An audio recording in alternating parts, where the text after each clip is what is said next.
PCI ನ್ಯೂಸ್ಗೆ ಸ್ವಾಗತ. ನಾನು ನಿಮ್ಮ PH ನಾಯ್ಕೋಡಿ.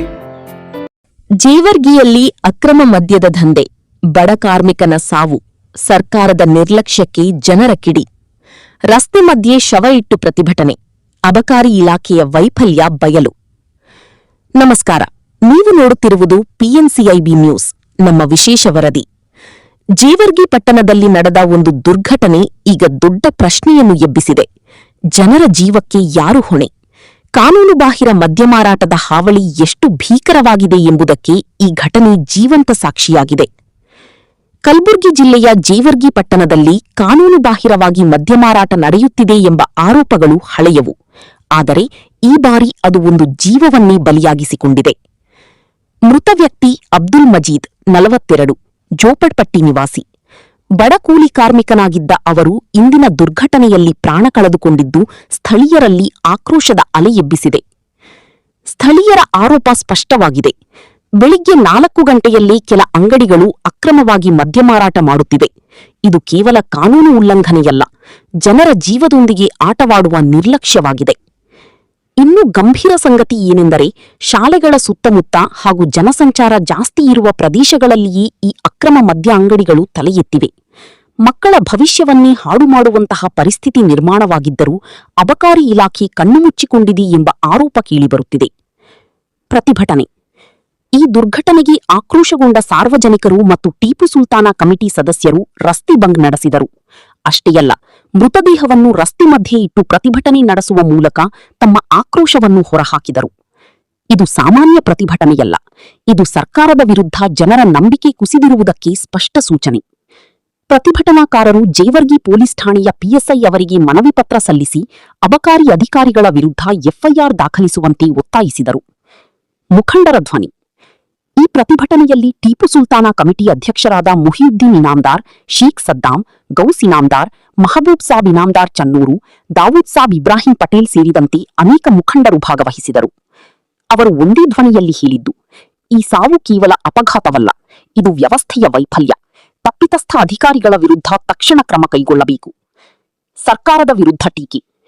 ಈ ಘಟನೆ ಒಂದು ದೊಡ್ಡ ಪ್ರಶ್ನೆಯನ್ನು ಎಬ್ಬಿಸಿದೆ. ಅಕ್ರಮ ಮದ್ಯ ಮಾರಾಟ ಯಾರ ಅನುಮತಿಯೊಂದಿಗೆ ನಡೆಯುತ್ತಿದೆ? ಅಬಕಾರಿ ಇಲಾಖೆ ಏಕೆ ಮೌನವಾಗಿದೆ? ಸ್ಥಳೀಯ ಆಡಳಿತದ ಜವಾಬ್ದಾರಿ ಎಲ್ಲಿದೆ? ಒಬ್ಬ ಬಡ ಕಾರ್ಮಿಕನ ಜೀವ ಹೋಗುವವರೆಗೆ ವ್ಯವಸ್ಥೆ ಏಕೆ ಎಚ್ಚರಗೊಳ್ಳಲಿಲ್ಲ? ಇದು ಕೇವಲ ಜೇವರ್ಗಿ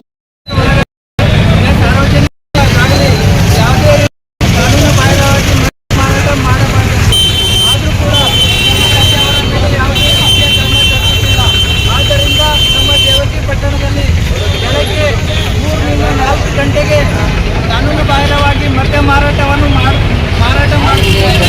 ಆದ್ದರಿಂದ ಇವತ್ತು ಒಬ್ಬ 2 ವರ್ಷದ ಒಂದು ಇವತ್ತು ಮೃತಪಟ್ಟಿದ್ದಾನೆ. ಕಾನೂನು ಬಾಹಿರವಾಗಿ ಚಟುವಟಿಕೆ ಮಾಡುತ್ತಿದ್ದಾರೆ. ಆದ್ದರಿಂದ ನಮ್ಮ ಏನು ಡಿಮ್ಯಾಂಡ್ ಇದೆ, ಅವರ ಅಧಿಕಾರಿಗಳು ಏನು ಅಬಕಾರಿ ಇಲಾಖೆ CSI ಅವರು ಮತ್ತು ಅಬಕಾರಿ ಇಲಾಖೆಯ CPI ಅವರ ಮೇಲೆ FIR ಮಾಡಿ ಅವರ ಮೇಲೆ ಕಾನೂನು ಕ್ರಮ ಜರುಗಿಸಬೇಕು. ಯಾಕಂದ್ರೆ ನಾವು ಪೊಲೀಸ್ ಡಿಪಾರ್ಟ್ಮೆಂಟ್ಗೆ ಅನೇಕ ಸಂಘಟನೆಗಳು ಕೂಡ ಮನವಿ ಮಾಡಿದ್ದಾರೆ. ಆದರೆ ಆ ಮನವಿಗೆ ಯಾವುದೇ ರೀತಿಯ ಸ್ಪಂದನೆ ಆಗಿಲ್ಲ. ಆದ್ದರಿಂದ ನಾವು ಇವತ್ತು ಡೆಡ್ ಬಾಡಿಯನ್ನು ಇಲ್ಲಿ ರೋಡಿಗೆ ಇಟ್ಟು ಪ್ರತಿಭಟನೆ ಮಾಡ್ತಾ ಇದ್ದೇವೆ, ಮಾಡಿ ಮೇಡಮ್ ಕೊಡ್ತಾ ಇದ್ದೇವೆ. ಯಾಕೆಂದರೆ ಒಂದು ವೇಳೆ ಇದೇ ರೀತಿಯಾಗಿ ಮುಂದೆ ನಡೆದರೆ ನಮ್ಮ ಜೇವರ್ಗಿ ತಾಲೂಕಿನಲ್ಲಿ ಸುಮಾರು ನಮ್ಮ ಗ್ರಾಮೀಣ ತಾಲೂಕು ಜೇವರ್ಗಿ ತಾಲೂಕಿನಲ್ಲಿ ಅನೇಕ ಅಂಗಡಿಗಳು ಈ ರೀತಿಯಾಗಿದ್ದಾವೆ. ಅವ್ರಿಗೆ ಯಾರು ಹೇಳೋರಿಲ್ಲ, ಕೇಳೋರಿಲ್ಲ. ಅವರು ಅಮಾಯಕ ಜನರನ್ನು ಬಲಿ ಪಡೀತಾ ಇದೆ. ಆದ್ದರಿಂದ ಅಬಕಾರಿ ಇಲಾಖೆಗೆ ನಾವು ಧಿಕ್ಕಾರವನ್ನು ಹೇಳುತ್ತೇವೆ. ಅಬಕಾರಿ ಇಲಾಖೆಯ ಅಧಿಕಾರಿಗಳಿಗೆ ವಶ ಮಾಡಬೇಕು. ಆ ಅಬಕಾರಿ ಇಲಾಖೆಯ ಅಧಿಕಾರಿಗಳ ಮೇಲೆ FIR ಹಾಕಬೇಕು. ಅಬಕಾರಿ ಇಲಾಖೆಯ ಸಂಬಂಧಪಟ್ಟ ಅಧಿಕಾರಿಗಳಿಗೆ ತಕ್ಷಣದಿಂದ ಅವರ ನೌಕರಿಯಿಂದ ವಜಾ ಮಾಡಬೇಕು. ಮತ್ತು ಡೆತ್ ಆಗಿದೆ ಆ ಒಂದು ಬಡ ಕುಟುಂಬಕ್ಕೆ ಸಂಬಂಧಪಟ್ಟ ಅಧಿಕಾರಿಗಳೇ ಪರಿಹಾರನ ಕೊಡಬೇಕು.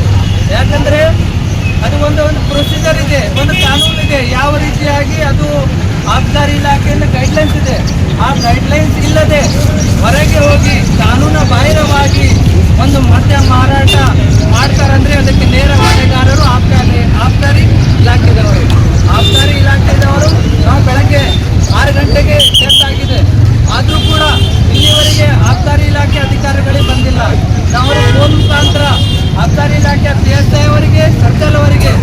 ಕಮಿಷನರ್ ಅವರಿಗೆ ಮತ್ತು ಬೆಂಗಳೂರಿಗೆ ಹೈಯರ್ ಅಧಿಕಾರಿಗಳಿಗೆ ಕೂಡ ಮಾತಾಡಿದ್ದೀವಿ. ಆದರೂ ಇಲ್ಲಿವರೆಗೆ ಅವರು ಸ್ಪಂದನೆ ಮಾಡಿಲ್ಲ.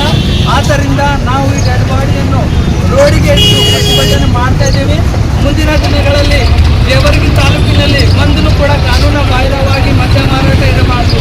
ಅವರ ಮೇಲೆ ಆಕ್ಷನ್ ತಗೋಬೇಕು, ಅವರ ಮೇಲೆ ಕಾನೂನು ಕ್ರಮ ಜರುಗಿಸಬೇಕು ಅಂತ ಹೇಳಿ ನಾವೆಲ್ಲರೂ ಇವತ್ತು ಸಾರ್ವಜನಿಕರು, ಅನೇಕ ಮುಖಂಡರು, ಎಲ್ಲ ಸಮಾಜದ ಎಲ್ಲ ಸಮುದಾಯದ ಜನರು ಇಲ್ಲಿ ಬಂದು ನಾವು ಹೋರಾಟದಲ್ಲಿ ಭಾಗಿಯಾಗಿದ್ದೇವೆ.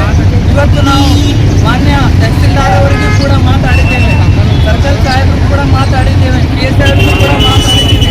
ಅವ್ರನ್ನು ಬರ್ತಾ ಇದ್ದಾರೆ. ನಮ್ದೇನು ಬೇಡಿಕೆ ಅಂದರೆ ಅವ್ರ ಮೇಲೆ FIR ಹಾಕಬೇಕು, ಆವಾಗ ಮಾತ್ರ ನಾವು ಇಲ್ಲಿ ದೇಶ ಹೋಗ್ತೀವಿ ಅಂತ ಹೇಳಿ ಒಂದು ಮನವಿ ಮಾಡೋಕ್ಕೆ ನಾವು ಬಂದಿದ್ದೀವಿ. ಪೊಲೀಸರು ಕೂಡ ಬರ್ತಾ ಇದ್ದಾರೆ. ನಾವು ಮನವಿ ಕೊಟ್ಟ ನಂತರ ನಾವು ಇಲ್ಲಿಂದ ಹೋಗ್ತೀವಿ ಅಂತ ಹೇಳಿ ನಾನು ಮನವಿ ಇವತ್ತು ಮುಖ್ಯವಾಗಿ ಪೊಲೀಸ್ ಅಧಿಕಾರಿಗಳು ಕೂಡ ಇದ್ದೀರಿ.